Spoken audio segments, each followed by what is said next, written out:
somebody, expecting the person to give them the answers. What if the person doesn't have the answers? So it takes a lot of courage for most people to actually speak to others about their problems or challenges.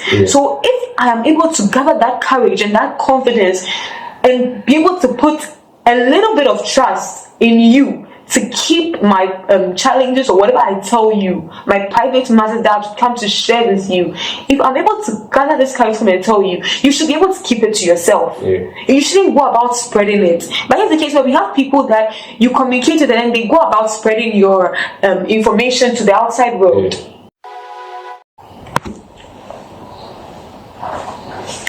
We've been so focused on feminism, so much so that we forget most of the time that guys also face problems.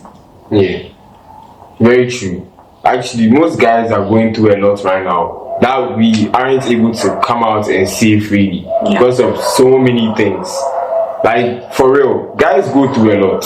I'm not saying girls don't go through a lot. I'm saying guys actually really go through a lot. Yes, but in most of the time, it's always... in most cases, always focused on the girls. Yes, so now true. we hear more of feminism rather than the guys or what they may be going through. Yes. So in today's video, we are just going to talk problems that guys go through. Yeah. So what do you think from your perspective as a girl? You're my sister. What do you think is some of the problems that either myself, you see me facing, or any of your other friends, like your best friends, have been facing? Okay, with guys, I've noticed that a lot of guys, in fact, like I can say 95 to 99% of guys love to bottle things up. Like, we've grown up with that statements, that common statement that boys don't cry. So, and boys are supposed to be strong. So, it's like, when they are going through certain things, they just tend to bottle it up because they feel like they are supposed to be able to know how to handle it on their own without help. But then I think boys should be able to communicate. They should have that free space. There shouldn't be that stigma amongst boys or towards boys just because they want to share their challenges with people. You know what I mean? So basically this mental health stigma you're talking about, mental health stigma is very real. Yes, most guys I know are going through a lot, like a lot. I'm not saying I'm not going through stuff, but then most people are going through serious things.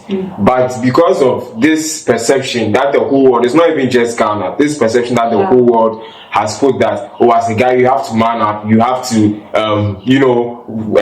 just be so focused on grinding and so focused on doing so many things, even though there are lots of things that are really hurting you. Some people actually really need to cry. Sometimes you need to cry your heart out so that you can actually be free. You need somebody to talk to, not for the person to come and solve your problems, but for people to actually understand what is actually happening to you, just to get it out of your system. So what do you think somebody can do, a guy can do, concerning this whole thing about mental health stigma? Well, actually, there's a lot that boys can do. But before I go into that, I also want to say, I feel like for most guys, it's like now they have the perception that they just, like you said, just have to keep grinding. They just have to find ways and means to make money, to live their lives with a sense of they should give their life a kind of value, that they forget so much so that even to make your life have that kind of value, you need to have a sound mind. You need to be stable mentally, physically, emotionally. Like, you just have to be stable. So most guys forget that they have to take into consideration their own health and make their own self priorities. So for most guys, or let me say, for some guys, they are unable to even talk to their own parents because even their own parents give them that perception, that stigmatized on this.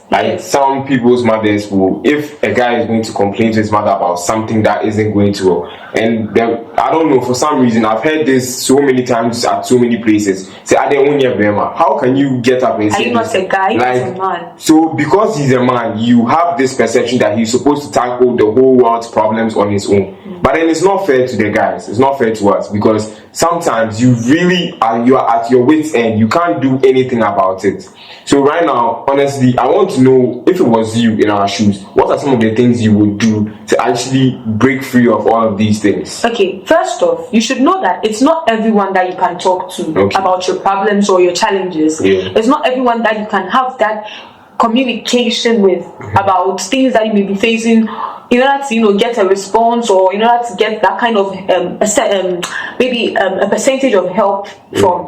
There are certain people that you can't speak to about your problems or challenges, because these same people will spread it. They are going to use it against you, and for some, they just basically cannot do anything at all to help you. So in this case, you should be able to talk to yourself. Let's use the mirror principle here. Be able to look at yourself in the mirror and voice out. At least if you can't talk to anyone at all, you should be able to talk to yourself. So looking at yourself and talking to yourself, you still have that privacy that you want, or that you think you need. But in this case where you are voicing it out, and also you should be able to talk to God about it. If you're not able to talk to God about your problems, who are you going to talk to? Because no one can solve your problem better than God can. So you should be able to talk to God about your problems. Be able to have a communication with God, with the Holy Spirit. When you have a communication with the Holy Spirit, you get answers. You are communicating with Him. So you're able to even figure out ways and means to, how do I put it? Solve your problems or your challenges. If you also have sorry, you want to say something? Okay, and also if you have people that you can talk, maybe there's just this one particular person that is matured enough to keep your problems and help you, or your challenges, and help you try to maneuver your way around it. Yes, you might have this one particular person that is open to listen to you, that is ready to help you actually face your challenges, or suggest solutions for you to use. Such people are matured, they are wise, they know when to keep their mouth shut, and they know when to talk. They do not go around spreading your problems or challenges your private matters. For people, let me not say too much. I want you to say something about it before I go. So on this, I've done a video, or I've spoken about this somewhere. If it's not here, it will be on my channel. I've spoken on building a strong network, or a sense of community. It's very important, especially for guys, because the way the world is right now, if you go out there, you're going to say your problems to somebody. Every single person is also having problems, so nobody is willing to hear your problems. But in building a strong network, you can have a group of friends, or just literally anybody that you can open up to. It should be more than one person. Like, you guys should just continuously support yourself. So for me, that's my friends. I have certain friends that I go to when I'm going through a lot, and I tell them about my problems, not with the perception of them coming to solve my problems, but just to get it out. And then they also do same with me. Also helping you find ways to go about it. But then I wouldn't tell anybody to go with the perception of somebody trying to help you. You just need to let it out. If but the person you has, actually need help, right? If you need help, but then you can't put that in your mind that I'm going to you for help, especially now, because everybody is going through something.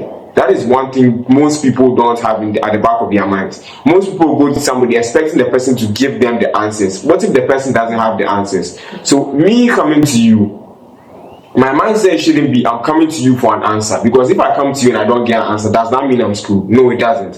So I'm coming to you to voice it out. If you have an answer or you can help me, you help me. If you can't, at least I was able to get it off my chest. So that is the mindset that we need right now. Okay, for those people that go about, when let's say I feel like I can confide in you or communicate with you about challenges, maybe you can be able to suggest solutions or way for me to go about it. And then here's the case where I tell you, it takes a lot of courage for most people to actually speak to others about their problems or challenges. So if I am able to gather that courage and that confidence and be able to put a little bit of trust in you to keep my challenges or whatever I tell you, my private matters that I've come to share with you, if I'm able to gather this charisma and tell you, you should be able to keep it to yourself. You shouldn't go about spreading it. But here's the case where we have people that you communicate with and then they go about spreading your information to the outside world. Okay, so I think this is going to close out today's video. So this is, on mental health stigma towards boys. I know that girls also face it, but then this time we are making it towards boys because it's been very low and then people aren't actually putting too much on it. So thank you guys for watching. Like the video if you liked it. Share this to all the boys out there so that they can know how to go about mental health stigma. And we'll see you guys in the next video.